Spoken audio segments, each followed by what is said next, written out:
سن 10 ہجری بمطابق ماہ ذی القعدہ آپ نے حج کے لیے روانگی کا اعلان فرما دیا، اور یہ خبر بجلی کی طرح تیزی کے ساتھ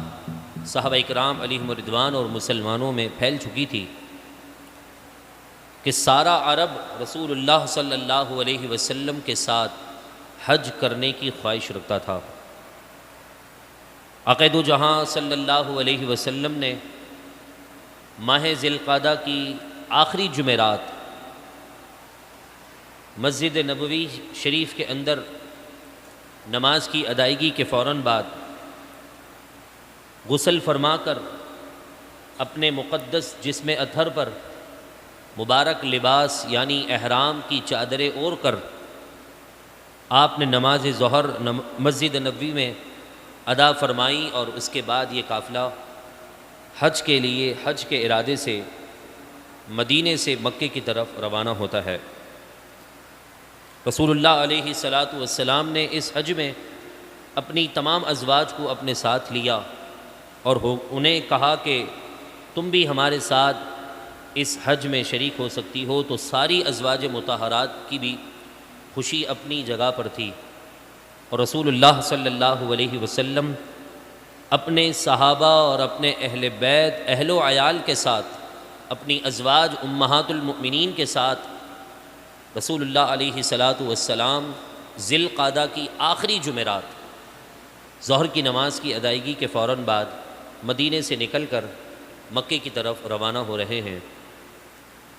ساتھ ہی جب رسول اللہ علیہ والسلام نے مدینہ منورہ سے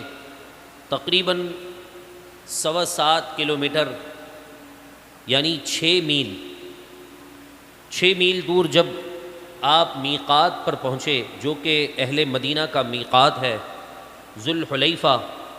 وہاں پہنچ کر آپ نے بقیہ نمازیں بھی ادا کی اور رات کو قیام بھی کیا۔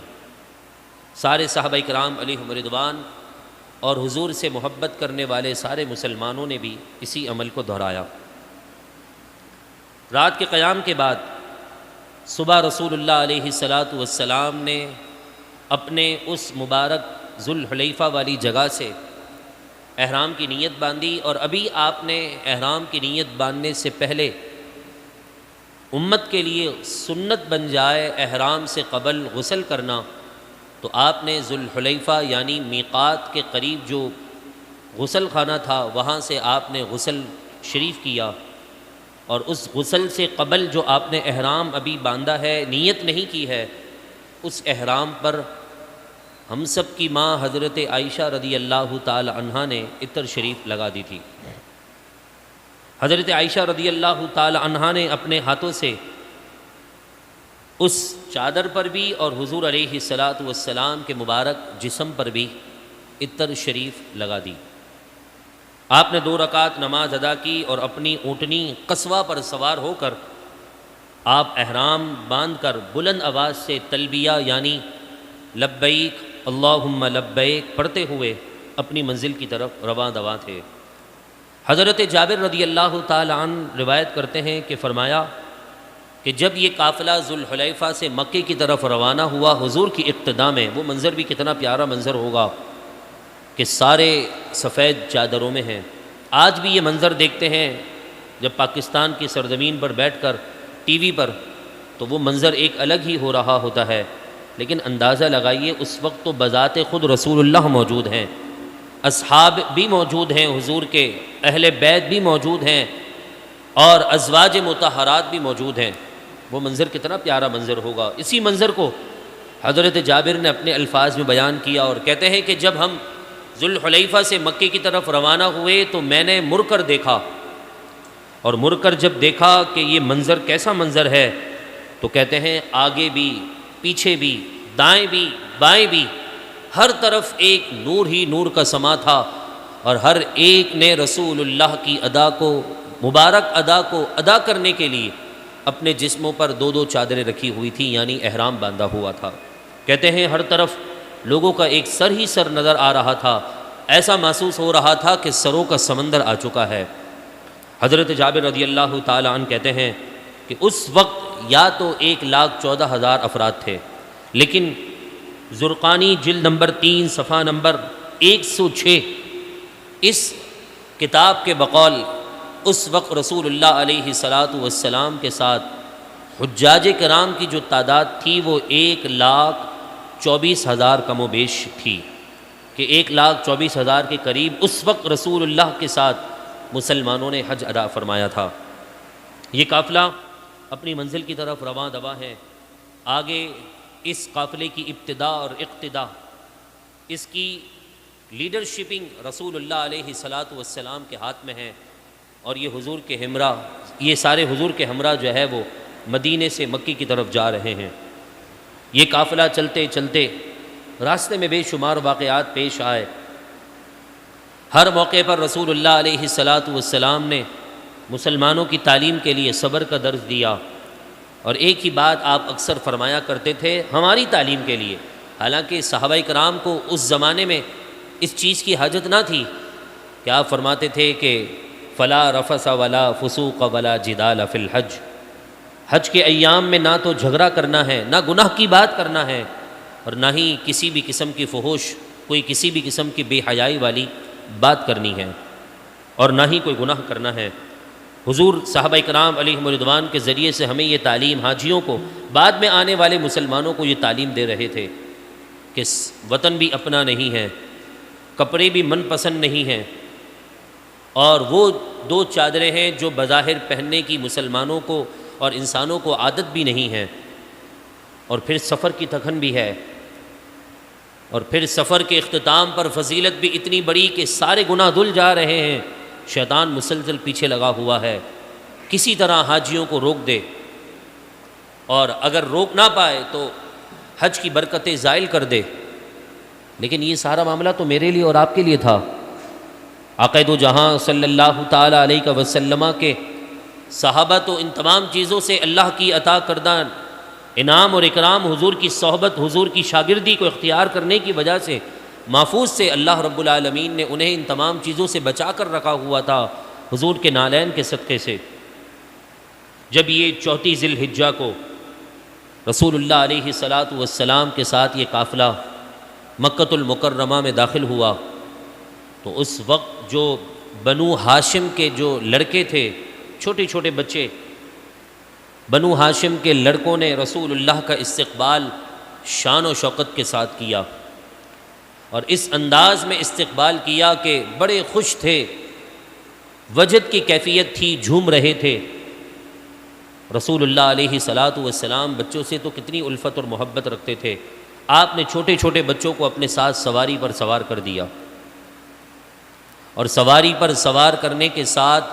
آپ نے کسی کو آگے بٹھایا، کسی کو پیچھے بٹھایا، کسی پر شفقت کے ساتھ ہاتھ پھیرا، یعنی جس کے مقدر میں جیسا پیار لکھا تھا اللہ کے محبوب نے اسے ویسے ہی پیار اور ویسی ہی انسیت اور الفت عطا فرما دی۔ بچوں کے ساتھ ہمارا رویہ بھی ایسا ہی ہونا چاہیے، کہ حدیث پاک میں آتا ہے، آقا دو جہاں صلی اللہ تعالیٰ علیہ وسلم کا یہ فرمان ہے کہ فرمایا جو ہم میں سے بڑوں کا ادب نہ کرے، ان کی تعظیم نہ کرے، وہ ہم میں سے نہیں ہے۔ اور یہ بھی فرمایا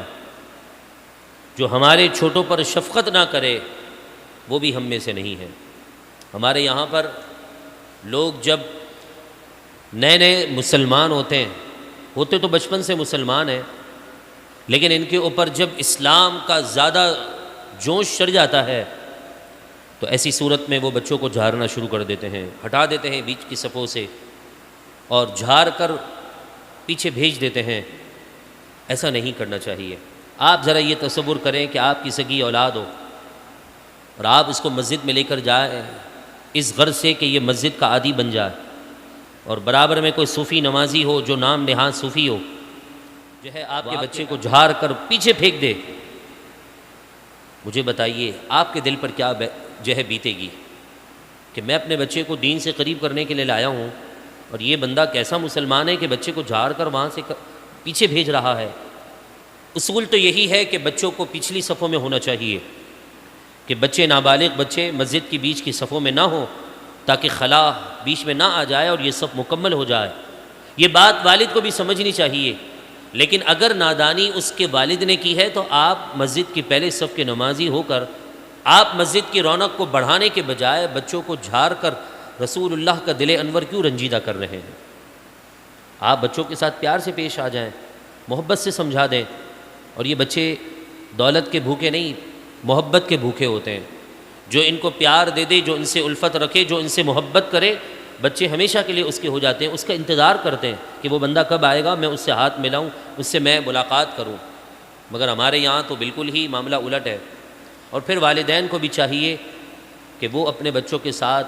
پیار والا سلوک کریں. غلطی دیکھیں کہ جس میں شریعت کی کوئی خلاف ورزی نہ ہو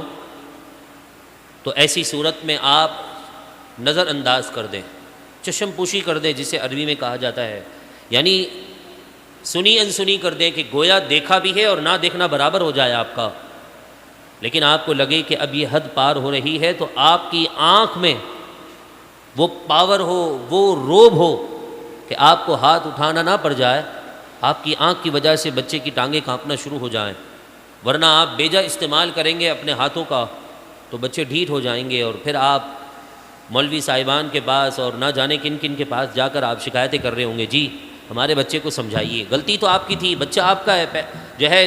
دنیا میں اس کے آنے کے سبب آپ بنے. مولوی صاحب کیا سمجھا دے گا اس کو؟ وہ تو پیار ہی دے گا، محبت دے گا. لیکن آپ نے اپنی غلطی اپنے بچوں پر کیسی جو ہے لازم کر دی ہے کہ پھر ہمارے یہاں ایسا ہوتا ہے کہ بچے باغی بن جاتے ہیں. اور بغاوت اس انداز میں کرتے ہیں، یا تو پھر ان کی بغاوت شادی کے وقت نظر آتی ہے جس میں ماں باپ خود پریشان ہوتے ہیں، جی اتنا بڑا پولا، اتنا بڑا کیا، پالا پوسا، اور آج بچے اپنی مرضی سے شادی کر رہے ہیں. یا پھر وہ آپ کی اس معاملے میں بھی ہاں میں ہاں ملا دیں تو پھر بغاوت کہیں کہیں سے ظاہر ہونا شروع ہوتی ہے. تو پھر بیچاری ایک نئی دلہن آتی ہے، اس پر سارا الزام چلا جاتا ہے، جی آنے والی نے ہمارے بچے کو بدل دیا ہے، پہلے تو کبھی اس کی آواز نہیں تھی منہ کے اندر، کبھی اس کی آنکھ نہیں اٹھتی تھی ہمارے پاس. وہ جو ملبہ تیار ہو رہا تھا نا، آنے والے نے اس پر ہاتھ پھیرا یا آنے والی نے اس پر ہاتھ پھیرا اور بچہ آپ کے خلاف ہو چکا ہے. غلطی آپ کی ہے کہ آپ نے اپنے بچے کو اپنے سے دور کر دیا ہے. اتنا روب، اتنی محبت دونوں ہو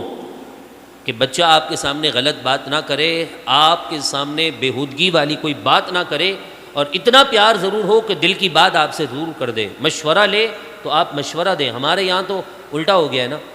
والد سے مشورہ لیتے ہیں تو والد نے جو کہا اب بچے کو ماننا پڑ جاتا ہے. والد نے جو کہا بچے کو ماننا پڑ جاتا ہے. نہیں مانتا تو والد کی زبان پر کیا ہوتا ہے معلوم ہے؟ بھائی جب عمل ہی نہیں کرنا تھا تو پوچھا کیوں تھا؟ بھائی آپ سے کوئی حکم تھوڑی لیا تھا، آپ سے بچے نے مشورہ لیا تھا. آپ اس کو مشورہ دیں، آپ اس کو حکم نہ دیں. اگر آپ نے حکم دیا تو نتیجہ یہ ہوگا کہ بچہ آپ سے پوچھے گا نہیں، اور جس معاملے میں پوچھ لے نہ کرے تو آپ سے آنکھ نہ ملا سکے تو آپ نے خود ہی اپنے بچے کو اپنے دل سے دور کر دیا اور اپنے سے دور کر دیا ہے. لہذا رسول اللہ صلی اللہ تعالیٰ علیہ وسلم کا زندگی کا جو سب سے حسین سبق ہے نا، وہ حجۃ الوداع کا سبق ہے. ایک نشست کیا 15 منٹ سے 20 منٹ میں آپ اس واقعے کو سماعت کر سکتے ہیں، لیکن اس کی ایک ایک دن اور ایک ایک شام جو رسول اللہ ذی القعدہ کی جمعرات سے آخری جمعرات سے چل کر 17 جو ہے ذی الحجہ تک آپ نے جو مکے کی زندگی کا سفر کیا، یہ تقریباً 19 سے 20 دن کا سفر ہے. اس کے اندر ہر زندگی کے ہر دن کے اندر رسول اللہ کے اس مبارک دن کے ہر سفر میں میرے لیے اور آپ کے لیے بہت سارے قانون ہیں، بہت ساری باتیں ہیں. تو یہ تو ایک وہ تھا کہ ابھی میرے محبوب داخل ہو رہے ہیں مکۃ المکرمہ میں، اور حجۃ الوداع کی ادائیگی کے لیے آپ اپنے غلاموں کے ساتھ چلے ہیں. اور راستے میں جیسے ہی آپ مکے میں داخل ہوئے تو بنو ہاشم کے بچے، نسائی شریف کے حدیث پاک کے مفہوم کے مطابق بنو ہاشم کے لڑکوں نے رسول اللہ علیہ الصلاۃ والسلام کی تشریف آوری پر خوشخبری سنائی دوسروں کو، اور ایسے مسرت اور ایسے خوش ہوئے کہ مکۃ المکرمہ کی زمین پر وہ دوڑے لگانے لگے، یعنی وہ حضور کی طرف بھاگ کر جانے لگے. اور رسول اللہ علیہ الصلاۃ والسلام نے انہیں نہایت محبت اور پیار کے ساتھ ان کا ویلکم کیا، انہیں ان کا استقبال کیا، انہیں اپنے سے قریب کیا. اور پھر آپ نے جس کو چاہا اپنے ساتھ اونٹنی پر بٹھا لیا، اور کسی کو اپنے ساتھ کر لیا، اور کسی کو کوئی تحفہ دے کر اس کا دل خوش کر دیا. میرے محبوب حکیموں کے حکیم ہیں، طبیبوں کے طبیب ہیں، ہر مرض کی دوا جانتے ہیں، ہر بچے کا علاج جانتے ہیں، ہر ایک کے معاملے میں اس کے دل کی تہ تک جانتے ہیں۔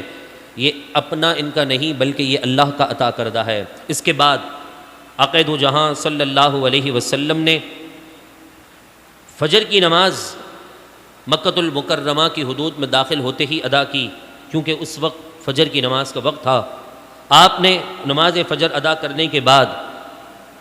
سنت کی ادائیگی بن جائے اس لیے آپ نے احرام ہی کی حالت میں غسل مبارک کیا تھا۔ بعض لوگ سمجھتے ہیں جب احرام باندھ لیا ہے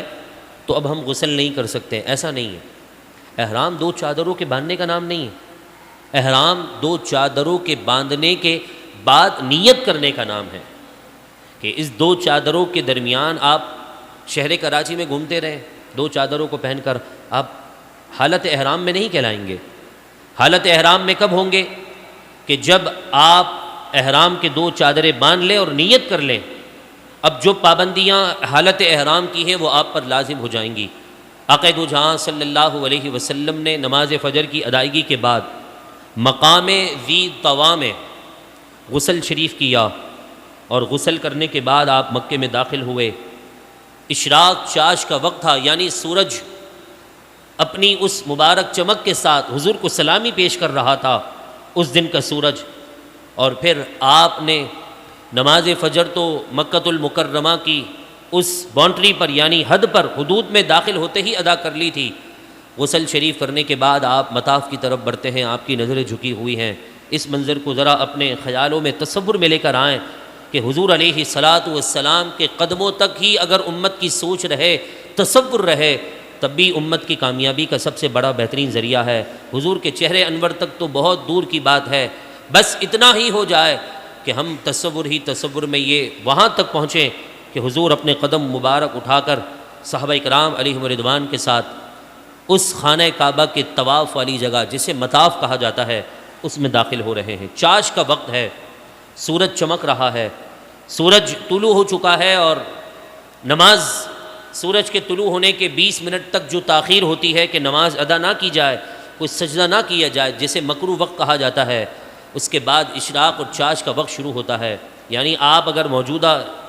آج کے دن کے اعتبار سے دیکھیں تو آپ یہ سمجھ لیجئے کہ سورج آج 6:کچھ منٹس پر جو ہے وہ طلوع ہو رہا ہے، اور چاش اور اشراق کا وقت جو ہے آپ یہ سمجھ لیں 6:30 سے 6:45 کے درمیان، اور سورج جب اپنی مبارک چمک کے ساتھ سلامی پیش کر رہا تھا تو وہ موجودہ دور کے اعتبار سے 8 ساڑھے 8 کا ٹائم ہوگا۔ یہ ایک اندازے کے مطابق ہے، اس وقت تو گھڑیاں ہوتی نہیں تھیں، لیکن ہر بندہ اپنے اس گھڑی کی سوئی کی طرح اپنی زندگی کو گزار رہا تھا اور اپنی منزل کی طرف رواں دوا تھا۔ آج گھڑی ہونے کے باوجود بھی ہمارے یہاں پر حال بے حال ہے کہ ہم اپنے ہر کام کو بے وقت میں کر رہے ہوتے ہیں۔ اس وقت گھڑیاں نہیں تھیں لیکن ہر کام وقت پر ہو رہا تھا۔ رسول اللہ علیہ الصلاۃ والسلام چاش کے وقت بھی یعنی مسجد حرام میں داخل ہوتے ہیں، اور جب پہلی نظر مکۃ المکرمہ میں خانہ کعبہ اور کعبہ معظمہ پر جب رسول اللہ علیہ الصلاۃ والسلام کی نگاہ پڑتی ہے تو یہ روایت میں آتا ہے کہ جب بھی خانہ کعبہ پر پہلی نظر پڑے تو جو دعا مانگی جاتی ہے وہ قبول ہوتی ہے۔ اس وقت میرے محبوب علیہ الصلاۃ والسلام نے نسائی شریف کی حدیث پاک کے مطابق آپ نے یہ دعا پڑھی، اللہم انت السلام ومنک السلام حینا ربنا بالسلام اللہم زد ھذا البیت تشریفا وتعظیما وتکریما ومہابۃ وزد من حجہ واعتمرہ تکریما وتشریفا وتعظیما، کہ اے اللہ تو ہی سلامتی ہے عطا کرنے والا ہے، تو اپنی جانب سے ہمیں سلامتی عطا فرما۔ اے ہمارے رب تو ہمیں سلامتی کے ساتھ زندگی عطا فرما۔ اے اللہ اس مبارک گھر، حضور نے خانہ کعبہ کی طرف اشارہ کر کے فرمایا اللہم زد ھذا البیت، اس مبارک گھر کے تقدس میں، اس کی عزت میں، اس کے شرف میں، اس کی رونق میں اور اضافہ فرما، اور اس بندے کو بھی مزید برکتیں دے جو من حجہ، اس گھر کا حج کرے، واعتمرہ، جو اس گھر کا عمرہ ادا کرے، تو تکریماً و تشریفاً و تعظیماً، اس کی تعظیم میں، اس کی عزت میں، اس کے شرف میں اس کے لیے بھی اور عمرہ کرنے والوں کے لیے بھی رسول اللہ نے دعا فرمائی، ہاتھ اٹھا کر دعا کریں اللہ ہمیں بھی اس دعا کا مصداق بنا دے، اور یہ دعائیں ہمارے حق میں بھی قبول ہو جائیں کہ ہم بھی جب عمرے کے لیے جائیں اور حج کے لیے جائیں تو حضور علیہ الصلاۃ والسلام کا حجۃ الوداع کا اس مبارک جو سفر ہے اس کو ذہن میں رکھ کر جب خانہ کعبہ پر پہلی نظر پڑے تو بس ہم دنیا کے سارے غم کو بھول جائیں، دنیا کی ساری باتیں ہمارے ذہنوں سے نکل جائیں، ایمان کی سلامتی کی دعا ہو، خانہ کعبہ کے پیارے گھر کی سلامتی اور اس کے شرف کے صدقے سے اللہ ہمارے شہر کو بھی اور ہمارے وطن کو بھی عزت، تعظیم اور مقام اور بلندی نصیب فرما دے۔